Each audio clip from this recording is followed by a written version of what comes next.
सच्चे दिल से मिटाए अहंकार को, मन कहीं तन कहीं जब अहंकार है, श्रद्धा का फूल चाहिए बस सरकार को।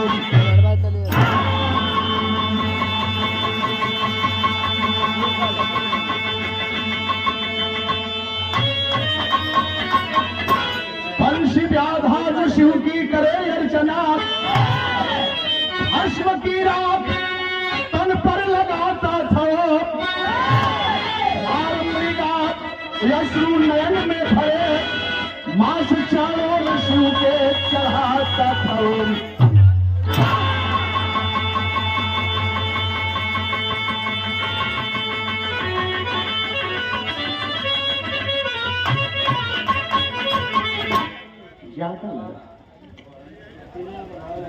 ज्यादा लगा तो जितना हाँ उतना नुकसान किया।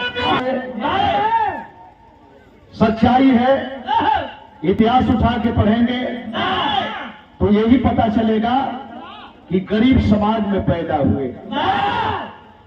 जितने भी संत महात्मा बड़े समाज में भी हुए, लेकिन डरावना देकर के समाज में रहने का काम किए। और गरीब समाज में जो संत हुए, कहीं अंगुली न उठ पाई न कोई दाग लगा पाया। गरीब परिवार की मैं बात कर रहा हूं। जैसे आज डब्लू भाई की चर्चा करते लोग नहीं अघाते हैं, बंशी व्याधा गरीब जंगलाती जंगल में रह करके जीवन बसर करने वाला, सुना था कि भगवान को अवधूत और भंगी त्रिलोकी बड़े नामों से जानते हैं। बड़ा जल्दी नाराज हो जाना, बड़ा जल्दी खुश हो जाना। बड़े दानी किस्म के व्यक्ति हैं। ऐसे देवता की पूजा करने के लिए मन में ठान लिया, एक मूर्ति बनाया, शंकर भगवान की मूर्ति बनाया, और मूर्ति के सामने रोजाना करता था क्या? शमशान घाट से मुर्दे की चीते की राख लाता था, जो भभूति लोग पोतते हैं, तो पूरी मूर्ति में लगाता था। और ये सुनता था कि ये अवधूत हैं, अवघड़ हैं, ये मांस का भक्षण करते हैं। तो कोई जानवर मार के लाता, छोटा छोटा टुकड़ा करके सामने रख देता, चला जाता अपने झोपड़ी को। अब उसे सियार खा जाए, बिलार खा जाए, कुत्ता खा जाए, सुबह में आता, जब न पाता तो उसे शांति मिल जाती कि हमारे भगवान हमारा दिया हुआ भोग प्राप्त कर लिए, ग्रहण कर लिए। लेकिन मेरे दोस्त, बड़ा नीक लाइन लिखल गई।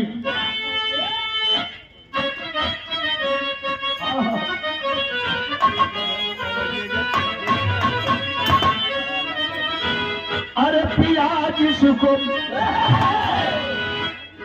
अध्यात्म की सोच है, इस लाइन में वही तो कह रहे कि अध्यात्म है। गाने के तो गा देते हैं हम लोग। अरे पिया जिसको चाहे सुहागन वही है, सुहागन वही है।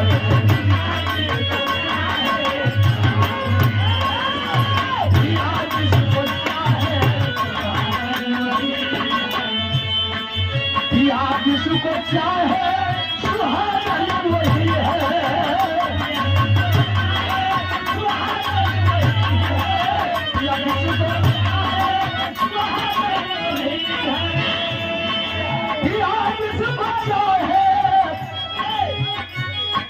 सुहागन वही है, वही है।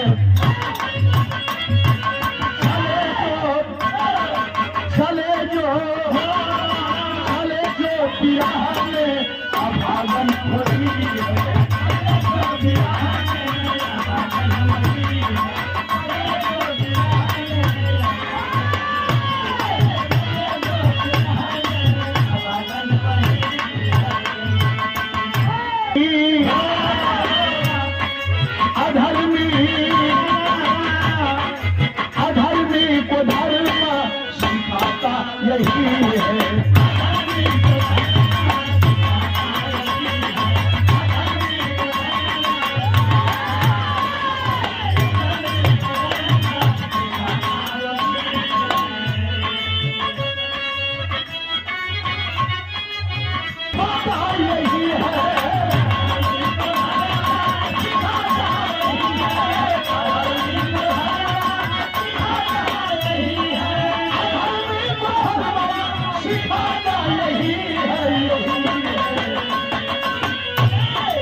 इशारे इशारे इशारे पर जिसके दिखिए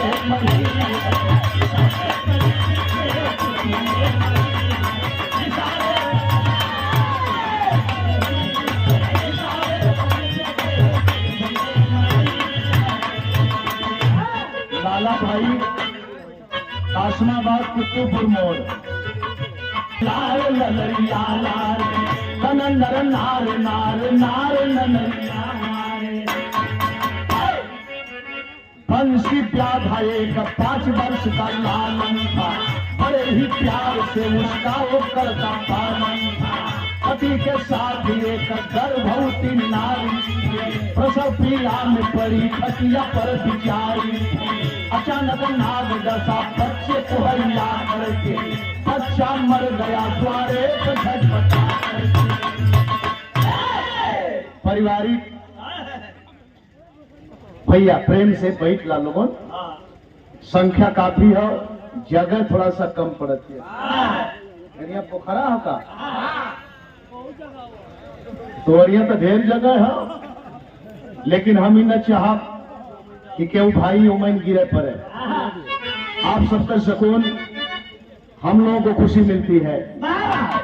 जंगल में गया है अहेर खेलने के लिए, ठीक है, जंगल में गया है या खेत के लिए। अचानक एक लड़का जो है जंगल में खेल रहा था, एक विषैला सर्प। देखे भगवान भोलेनाथ के परिवार में एक चीज और पावल जाले, अनेकता में एकता। अनेकता कैसन?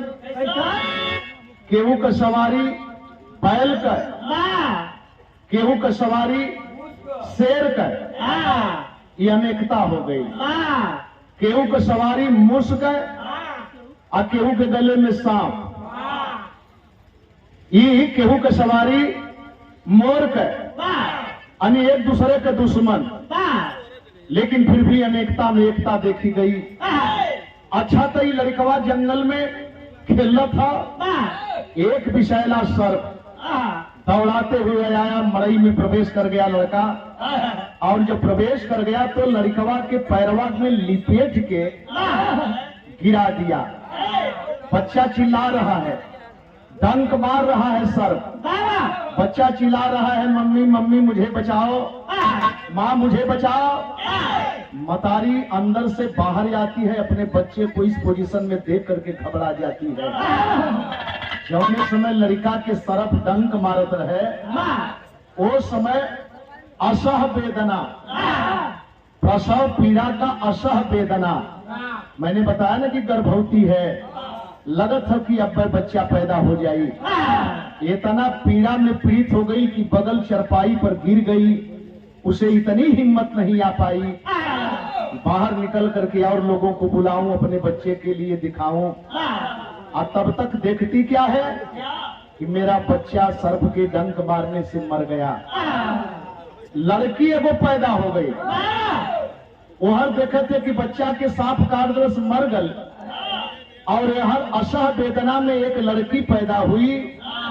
एक नजर उस लड़की पर जब जाती है मासूम पर, तो देखती है कि वो भी मरी है। आय हाय हाय हाय, बेहोश हो गई दृश्य को देख करके। लड़का भी मरल, लड़की भी मरल। सर्प छोड़ करके हट गया, बेहोश पड़ी है। तब तक बंसी बहेलिया, बंसी व्याधा जंगल से आ गया। जब झोपड़ी में प्रवेश करता है, इस दृश्य को देखा।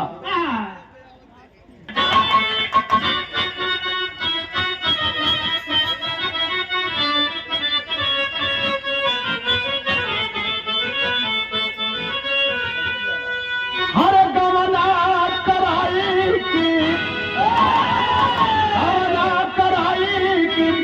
पढ़ाई गई हो पिया, जाके कोई लड़िया भुलाई गई हो पिया,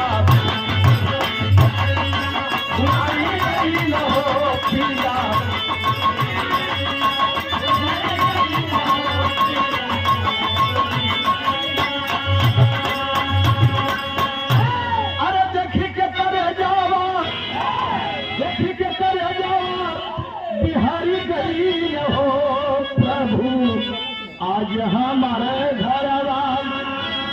उजरी गई हो प्रभु आज हमारे घर। पश्चाताप कर रहा है। ये कही ललन रहल आखी का पुतरिया बुधवा पियवरी देके भरी भरी कटोरिया। अरे भक्ति का कुछ नाम असर भइल हो प्रभु आज हमारे घर। अपने आप पश्चाताप कर रहा है। एक ही बेटा था, 20 वर्ष से आपकी मैं तपस्या कर रहा था, कभी कुछ मांगा नहीं प्रभु, लेकिन आज हमारा चिराग बुझ गया। और तबले नजर पड़ल खटिया पर, पत्नी बेहोश है, एक बच्ची पैदा है लेकिन वो भी मरी है। यही कह रहा है अपने आप में, गलानी हो रही है कि लोग कहला कि तपस्या तपस्या तपस्या। हम तपस्या कैली, भक्ति कैली तो कौन गलती कर गईली कि आज हमार घर में उजर गल। और तबले तुअरवा से एगो आवाज आई, ले रे भाई कोई है अंदर। आवाज आई, कैसी आवाज आई? संकेत लगल।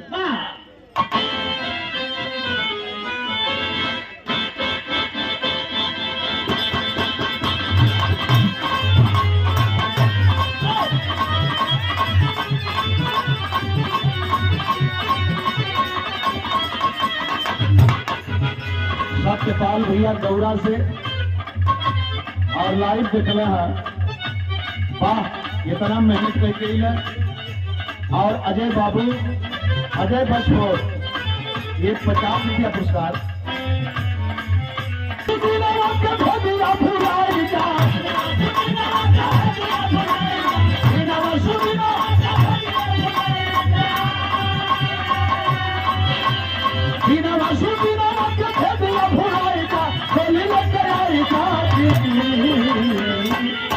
कवन वाले कवन वाले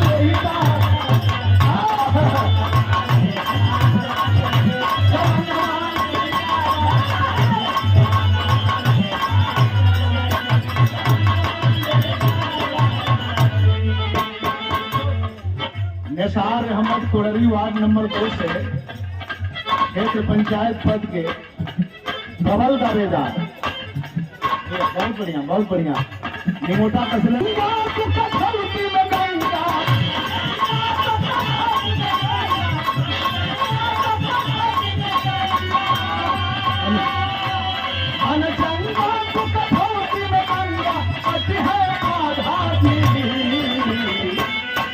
भोजनवा देगा राधाजी, भोजनवा देगा।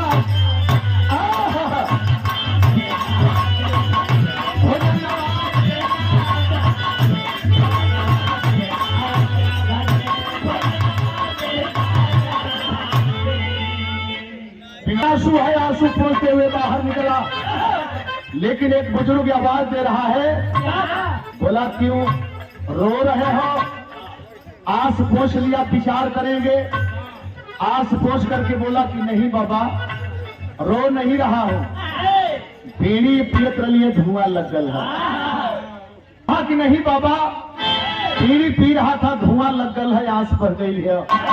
कहने अच्छी बात है, मैं तो सोचा कि मेरे आने से तेरे आंख में आंसू है, लेकिन एक बात बताऊं मैं क्यों आया? बड़ी चर्चा सुन के आया। ठीक है, जानते हो मैं क्यों आया? मुझे भूख लगी है, बहुत जोर से भूख लगी है। मुझे खाना खिला सकते हो? बाबा घर में लड़का मरल हो, लड़की मरल है, गौर करेंगे इस बात पर। कर्म क्या है? का मुझे खाना खिला सकते हो? अच्छा तो बाबा जरूर खिला सकता हूँ। अरे पहले ये तो जानो कि मैं खाता क्या हूँ। मैं रोटी दाल चावल साग सब्जी ये नहीं खाता हूँ। भगवान को मांस खिलाते हो ना, भगवान को मांस खिलाते हो तो मैं भी मांस ही खाता हूँ।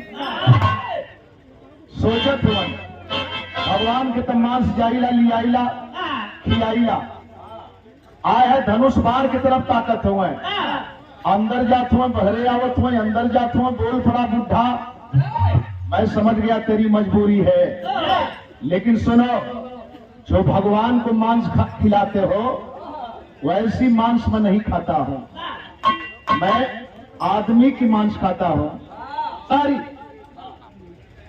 बहुत जल्दी से मांस चाहिए सोच रहा है करे तो का करी अंदर गईले धनुष बाण उठा के फिर रख देला कहना कि मांस चाहती हो तो लड़का हमार मर गल हो आगे में पानी में माटी मिला देवे और ये लड़का आज उड़ होकर गए के मौका मिल गल जन्म हम दहली पैदा हम कैली लेकिन मर के भी ये रीढ़ से उड़ होकर जाता लड़का को उठा के लिए कहल कि बाबा ये ठीक हो ना संकेत लगल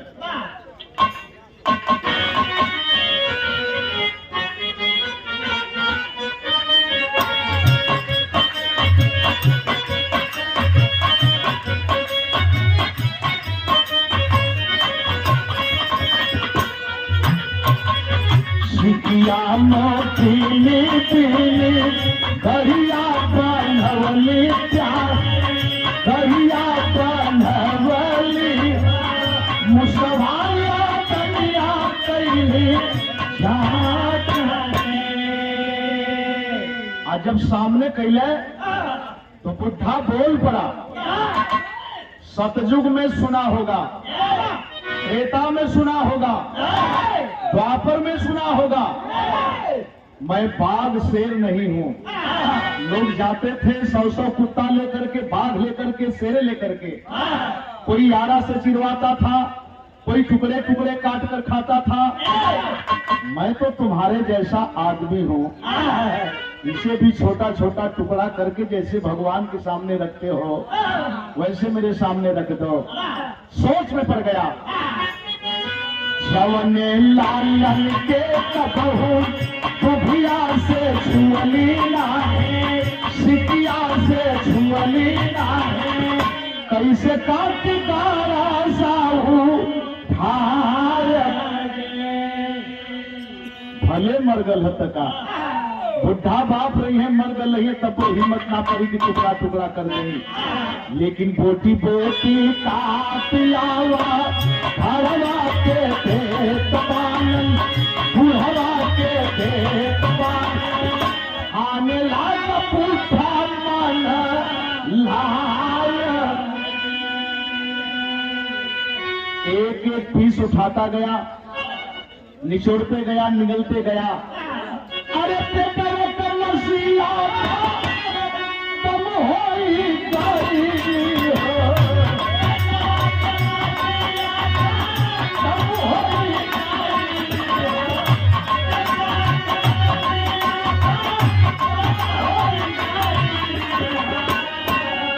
कहा थोड़ी औरी दामा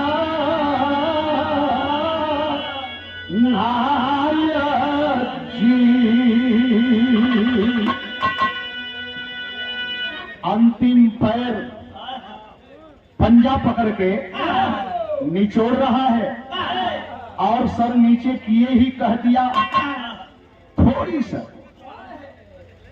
सा और हो तो लाते मेहमान के खियावल जला बगल में लोग बैठे ले मेहमान खात हुए जरूर पूछने लगी और चाहिए तो मेहमान कहे कि ना चाहिए तो अपने आप कहे कि बोला कि थोड़ी सा या मेहमान कह दिला अच्छा प्रेम है तो थोड़ी सा और दे दा कहा थोड़ी सी और ला दे और जब थोड़ी सा बात आई तो अंदर गई ले मरल लड़की पर नजर गई ले वही औरत वही तरह के बेहोश पड़ा लिखा कहना थोड़ी का चाह था ऐसे तो लगा था कि पूर्ति हो जाएगी उठा के लिए कल की बाबा ये तो पूरा कह दे फिर हमें कभी जी भाव दिलन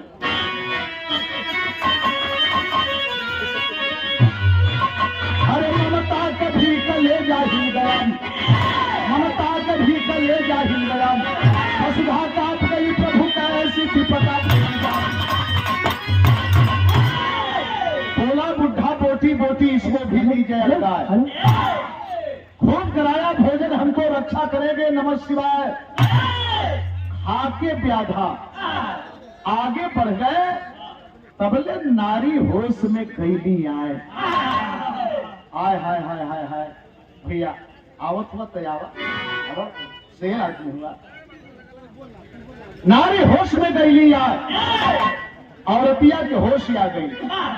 जब बच्ची को उठा के लेके गया तो बुढ़ा कहा कि रे भाई इसको भी उसी तरह से बना दो। क्या बात है, बिल्कुल हो। 500 रुपया ना तो हम लोग के संगे तो हम कमाऊ सवाल ना करी।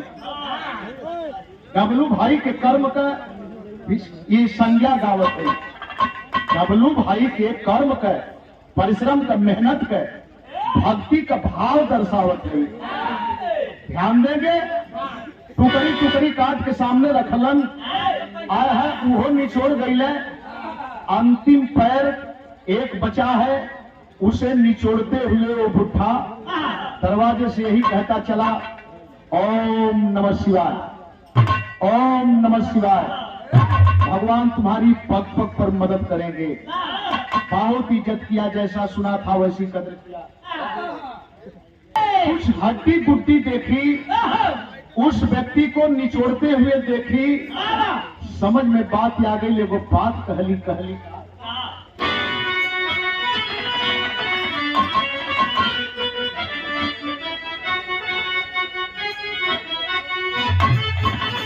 आवाज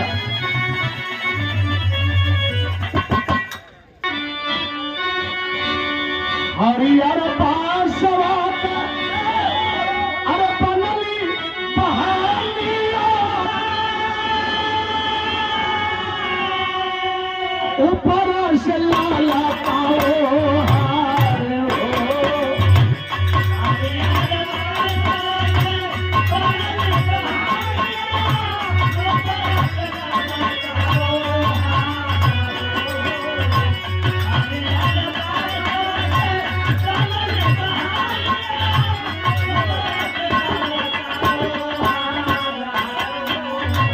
धीरे धीरे डोली आऊ भैया भैया कहरा, धीरे धीरे डोली आऊ भैया भैया कहरा।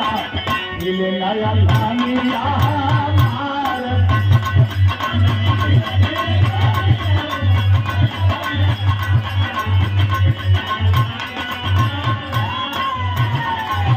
धीरे धीरे डोली आऊ भैया भैया कहरा। मिले नया जितेंद्र बाबू के अंशुमन मुन्ना की तरफ से श्यामन ललान रहलन आँखी का पुतारिया करी से करे जवाब पधर कैला साजा। अरे पोती पोती लाल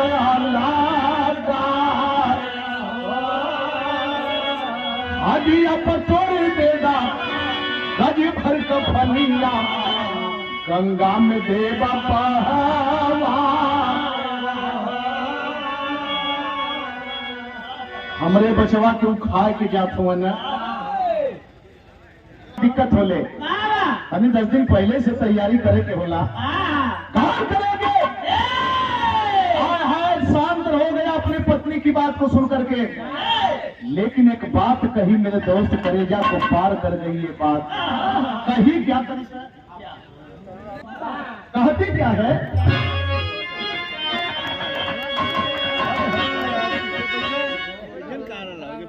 वही में भैया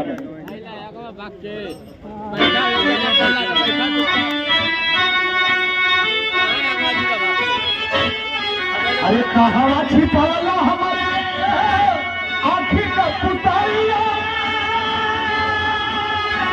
एक बार देता ना देखा। अरे न वही महीना जेके न वही महीना जेके चेतवा में धोवली न वही महीना जेके चेतवा में धोवली। लेकिन छाती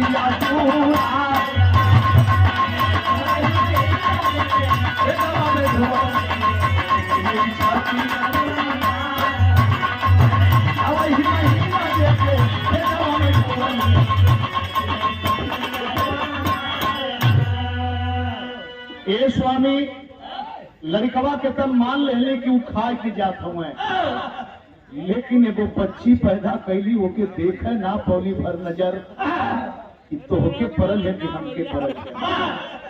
तनी से देखा दा कहाँ छिपा के रखले हुआ, तनी से देखा दा।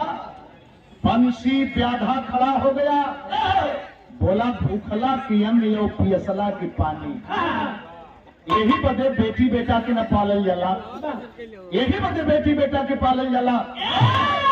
बेटी कन्यादान भूखा तो पवित्र हो जाई, बेटवा कंधे पर उठा ले पानी दे दे तो तर जाई, तो दोनों अपने अपने करनी से उड़ी हो गई है।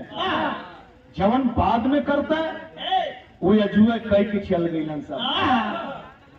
जब दरवाजे पर अली है, डब्लू भाई के घर वाले मंदिर में प्रवेश किया, बड़ा प्यार, हमारी बहनें हमारी बिटिया आ करके दौड़ दौड़ के पैर छुई है।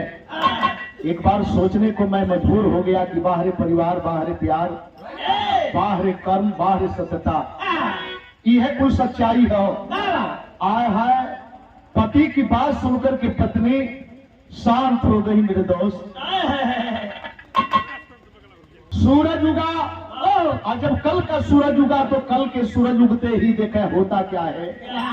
बंसी बहेलिया धनुष बाण उठाया, जंगल में गया, जंगल में कोई जानवर नहीं पाया। शमशान घाट पर गया, आया है शमशान घाट पर मुर्दे की राख नहीं मिली। जिस घाट पर जाता पता चलता कि अभी पानी में लोग बहवा करके जा रहे हैं। शाम का वक्त हो रहा है, उदास होकर के अपने घर पर आता है, धनुष बाण रखता है, उदास बैठा है। दुल्हन जब अपने पति को देखती है, कलश की का हो, कुल गवाए के आज उदास हुआ, बेटवा के गवौला बिटिया गवौला इतना उदासी कलिया ना रहल, लेकिन आज कुल गवौले के बाद उदास हुआ। बंसी बहेलिया अपने पत्नी के सामने एक बात कहता है, कहता क्या है?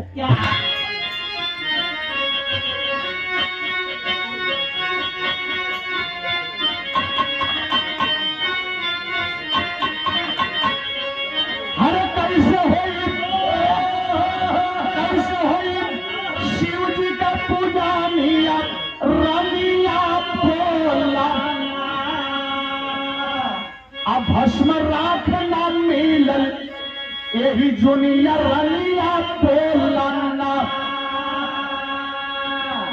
दुख है दुल्हन, प्रिय दुख है। बेटवा के फूकले होती राखी तैयार हो, तब ले आओ घरे आ गईलन ई हमारे दुआर हो। अरे हो बन गईलन इनकर भोजानिया रलिया बोलना।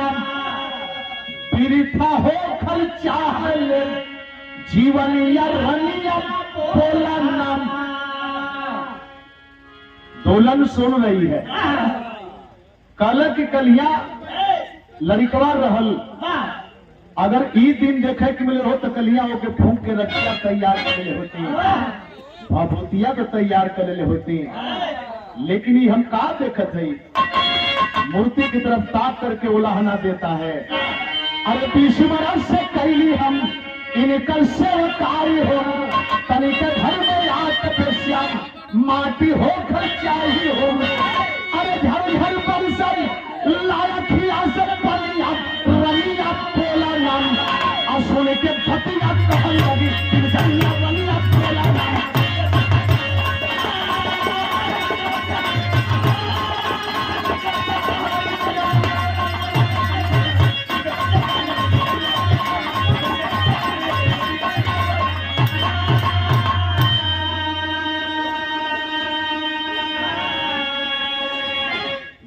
कहा कि अब सब कुछ गवौले के बाद आज हमार भक्ति अधूरी होकर जाती है, हमार मेहनत हमार कर्म अधूरा होकर जाता।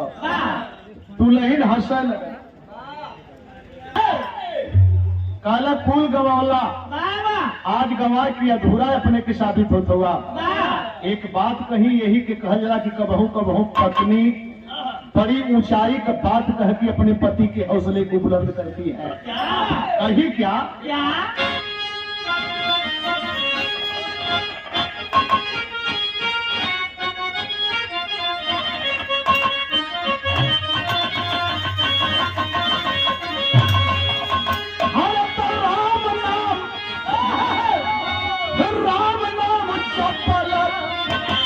आसान होला सजनम मन से जे जपलम होला परेशान।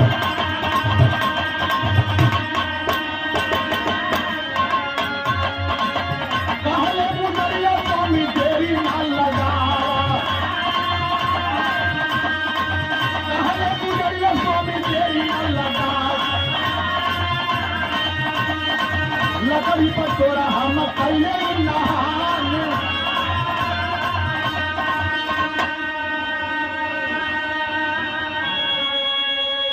काली के बच्ची के जन्म दहली अशुद्ध शरीर है। एक लोटा पानी अपने शरीर पर ना डाले पोनी ने कपड़ा बदले पोनी। लेट मत करा, तनी सा लकड़ी बटोरा और हम कपड़वा बदल के तनी सा शरीरिया पर पानी डाल के हम आवत है तो के पूजा का सामान देते है। हर लकड़ी बटोर पे भच्ची डवा लगावल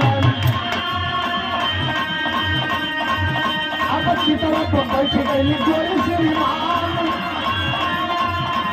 चितवा गिरिया लगावा मन तमाम, चितवा गिरिया लगावा मेरे सजनाम। सुन करके बात क्या घटाएगा गुनाह में।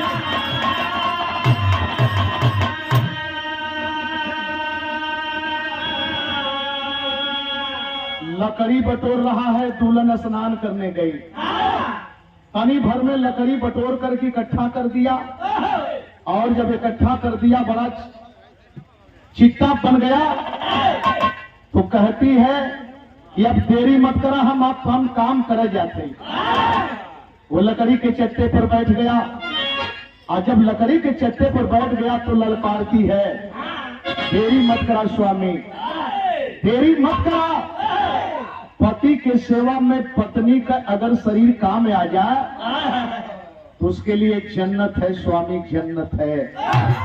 मैं अर्धांगिनी हूँ, आप अर्धांग हैं, आधा आपका मेरा है, आधा मेरा आपका है। और आज हमारे दोनों आपके काम में आवे जाता। देरी मत करा स्वामी, देरी मत करा। हर तलखिया के दूध का धैया दिया लगावल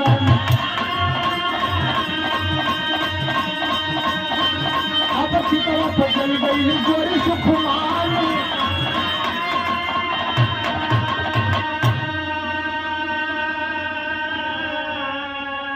बैठ गई लकड़ी के चट्टे पर, आंख मूंद करके ललकारती है, देरी मत करा स्वामी, पहले मैंने आगी लगावा। आगी लगावा तो पहले आगी लगावा, हम सामान धो के तैयार करत है। आग लगा दिया, जल करके धू धू करके अग्नि की लपट ऊपर जाने लगी। कुछ ही समय में अग्नि की लपट शांत होती है और औरत उस लकड़ी के चट्टे के साथ में जल करके राखी के रूप में परिवर्तित हो गई।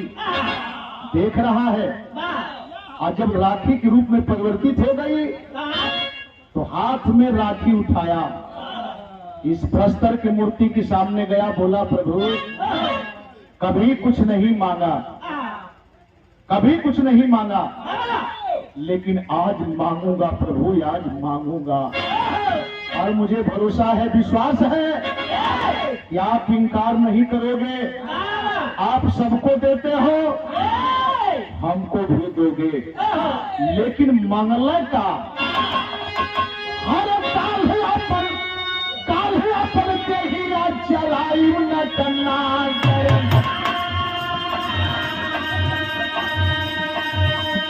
रखिया उठा के स्वयं से दिया भगवान।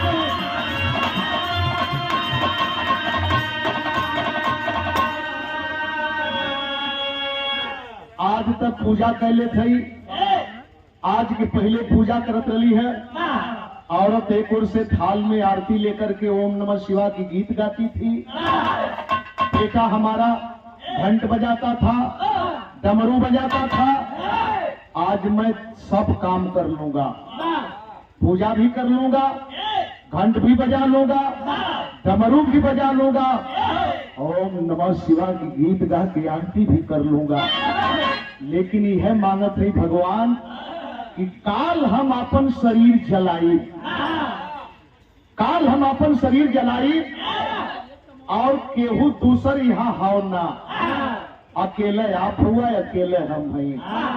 कष्ट करके अगर हमारे भक्ति पर खुश हुआ तो हमार जलल राखी उठा के अपने शरीर में पोत लिया प्रभु।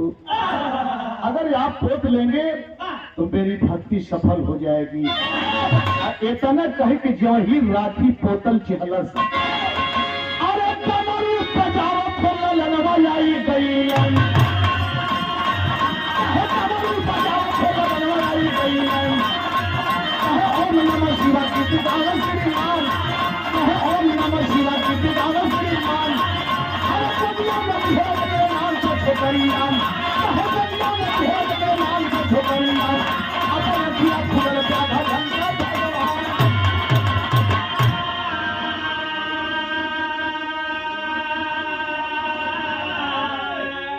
हाय जब वही राखी पोतना चाहा,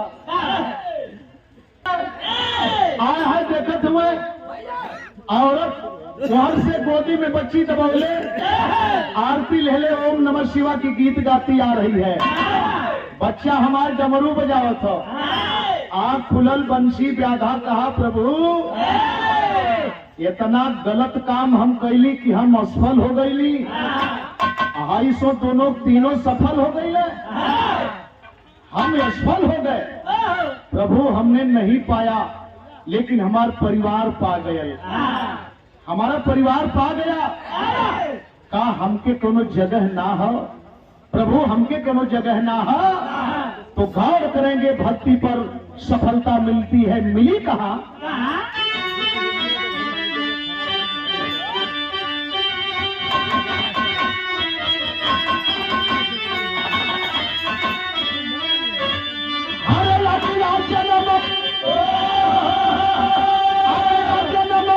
फिर प्यार पाए हो द्वापर जुगवा में, कहे द्वापर जुगवा में ये कल्लक पाना भाई हो द्वापर जुगवा में।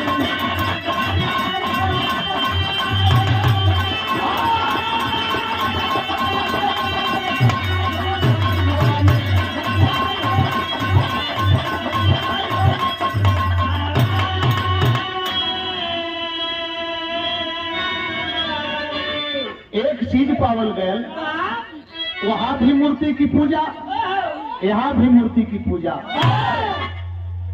अरे मूर्ति बना के जब सीखती जब बनवम, एक दिन चार संभालम।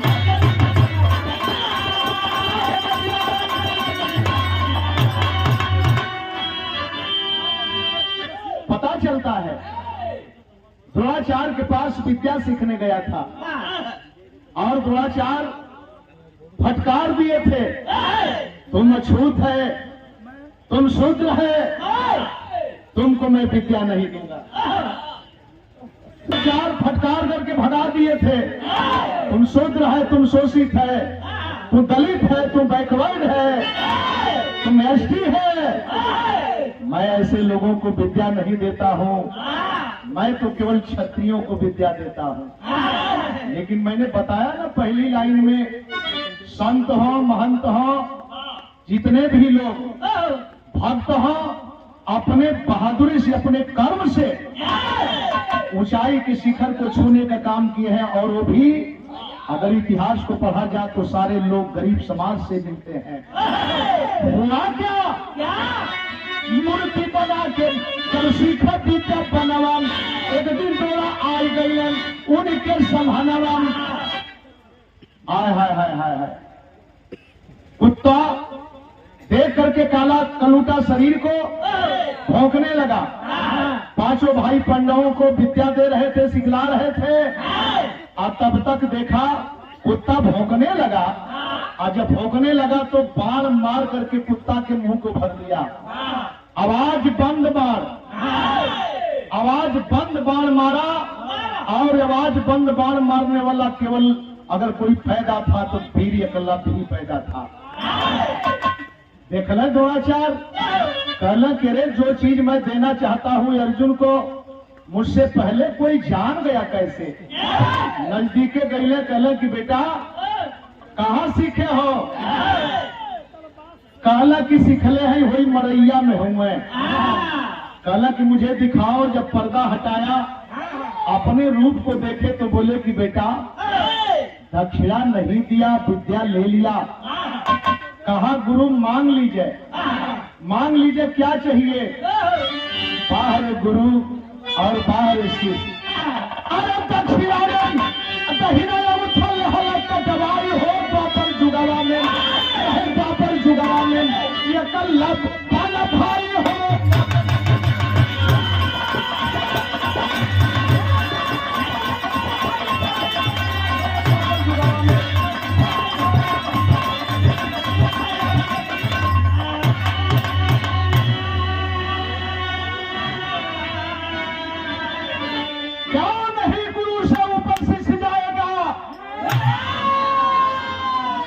दहीना अंगूठा मांग लिया और काट करके दे दिया।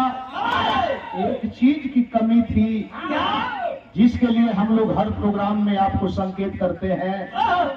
जरा सी भी शिक्षा रही होती तो शायद कह देता कि ये गुरुजी यहिया ही बोली है, मंगी है वो दिन दे देवे, इनसे सीखीला इनके दे देवे, तोहके काहे के दे, तोहसे न पवली न तोहके देवे।